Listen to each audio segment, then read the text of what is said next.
दिनकर जी कहते हैं कि जब नाश मनुष्य पर छाता है पहले विवेक मर जाता है।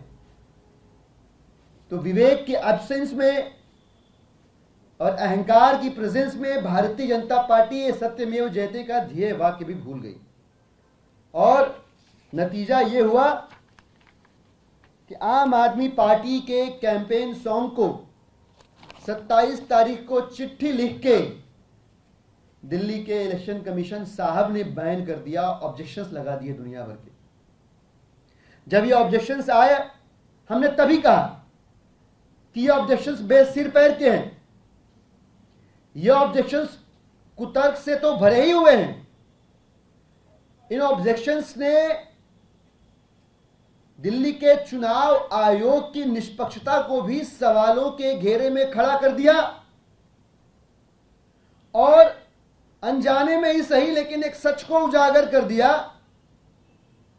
कि इस गाने में जो शब्द हैं मुखड़े में अंतरे में, चाहे अनचाहे इलेक्शन कमीशन खुद ही उसको अपनी संकुचित विश्लेषण शक्ति के जरिए भारतीय जनता पार्टी से जोड़कर देखने लगा। यह सबसे बड़ा आश्चर्य रहा। क्या कहता है इलेक्शन कमीशन भाई? इलेक्शन कमीशन कहता है कि भाई साहब आप ये जो कह रहे हैं जेल के जवाब में हम वोट देंगे, ठीक नहीं है। अरे हम ये कह रहे हैं कि जो जेल भेजने की सियासत है, ये जो sending all the opposition leaders behind the bars वाली पॉलिटिक्स है, we will respond with a ballot power. हम इसको वोट की ताकत से इसका जवाब देंगे। इससे ज्यादा लोकतांत्रिक बात क्या होगी? हमें हंसी आती है जब इलेक्शन कमीशन ये लिख कर भेजता है कि भाई ये जो है ना एस्पर्शंस कास्ट करता है, ये चुनाव जुडिशरी जो है उनकी रेपुटेशन पे आक्रमण जैसा है। वाह जी वाह, ये न्यायपालिका पे आक्रमण कैसे हुआ? हम अगर भारतीय जनता पार्टी की राजनीति का, गंदी राजनीति का जवाब इलेक्टोरल डेमोक्रेसी में वोट से बड़ी कोई ताकत नहीं, हम उस ताकत से देना चाहते हैं, तो आप जुडिशरी को लेके आ जा रहे हैं बीच में। आगे बढ़े तो सीओ साहब कहते हैं कि तानाशाही पार्टी को हम छोड़ देंगे, ये ठीक नहीं है। क्यों भाई साहब? तो ये वायलेंस इंसाइट कर रहा है जी। हिंदी बहुत कमजोर है, लेकिन साहब की हिंदी इतनी कमजोर है कि चोट को वो सिर्फ और सिर्फ वायलेंस से जोड़ के देख पाते हैं।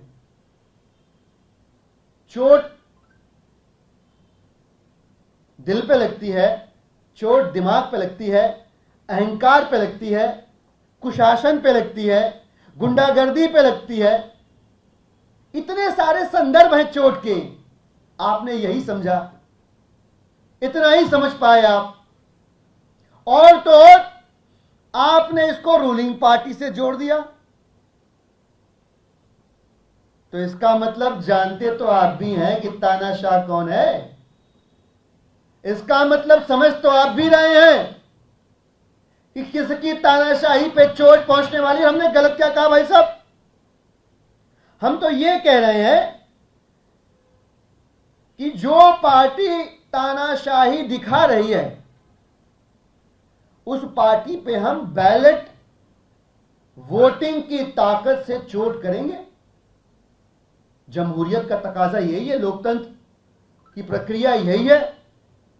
इस देश के संविधान ने हमें यही सिखाया कि आप सत्ता के विरुद्ध होना चाहते हैं, उनको बेदखल करना चाहते हैं शक्ति से, पावर से, आपके पास वोट की ताकत है। 5 साल में एक बार वोट दीजिए और उस ताकत से उनको बेदखल करिए, उनके ऊपर चोट करिए आप। दिक्कत यह है कि 5 साल में एक बार वोट करने की ताकत की जो फिलॉसफी है, भारतीय जनता पार्टी उससे इत्तेफाक नहीं रखती, भाजपा उससे इत्तेफाक नहीं रखती। पूरा देश जब चुनाव होगा वोट करेंगे, लेकिन बकौल भारतीय जनता पार्टी भाजपा के आशीर्वाद से सूरत के लोगों को इस बार बाबा साहब के लिखे संविधान की वजह से मिला हुआ अधिकार का प्रयोग करने का मौका नहीं मिलेगा। क्यों? भाजपा का यकीन नहीं है जमहूरियत में, डेमोक्रेसी में, लोकतंत्र में, इसलिए ऑब्जेक्शन है। कहते हैं गुंडागर्दी के खिलाफ वोट देंगे, यह भी ठीक नहीं है भाई साहब। इसके साथ तानाशाही खिलाफ वोट देंगे, गुंडागर्दी खिलाफ वोट, मतलब इलेक्शन कमीशन क्या कहना चाहता है?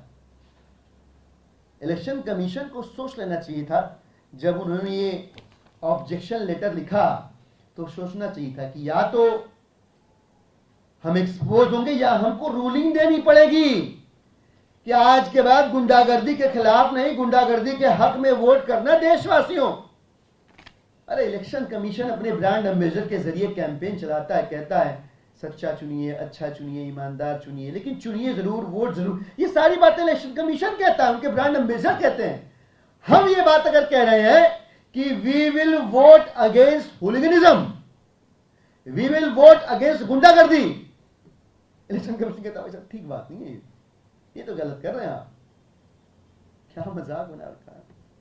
और इस तरह के फ्रेजेस का इस्तेमाल, इस तरह के मेटाफर्स का इस्तेमाल उतना ही पुराना है जितना पुराना ये धरती है, ये अंबर, ये चांद, ये सितारे हैं, ये दुनिया है। जब से चुनावी लोकतंत्र है तब से इस तरह के, और आप अतीत में जाके देखेंगे इतने तीखे स्लोगन्स इस्तेमाल किए हैं हमारे राजनीतिक पूर्वजों ने कि शर्म आएगी इलेक्शन कमीशन को। कहते हैं कि आवाज़ें खिलाफ थी जो सबको जेल में डाल दिया लाइन है, हम इससे भी इत्तेफाक नहीं रखते भाई साहब, ये तो आप गलत कर रहे हैं। हम सिर्फ इतना कह रहे हैं कि जिसने इनका विरोध किया इन्होंने उसको जेल में डाल दिया। अब ऐसे किरदारों को हम सत्ता में जाने से रोकेंगे, वोट के जरिए रोकेंगे।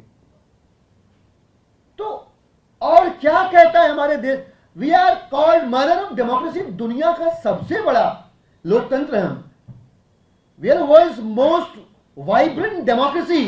And if you are saying, अगर हम ये कह रहे हैं कि इन सब चीजों के खिलाफ हम अपनी वोट की ताकत का इस्तेमाल करेंगे, और इसके खिलाफ अगर इलेक्शन कमीशन है, भारतीय जनता पार्टी है भाई साहब, तो इस देश में लोगों को डॉट से डॉट कनेक्ट करके ये समझने में देर नहीं लगनी चाहिए कि कौन किसके खिलाफ है और कौन किसके साथ है।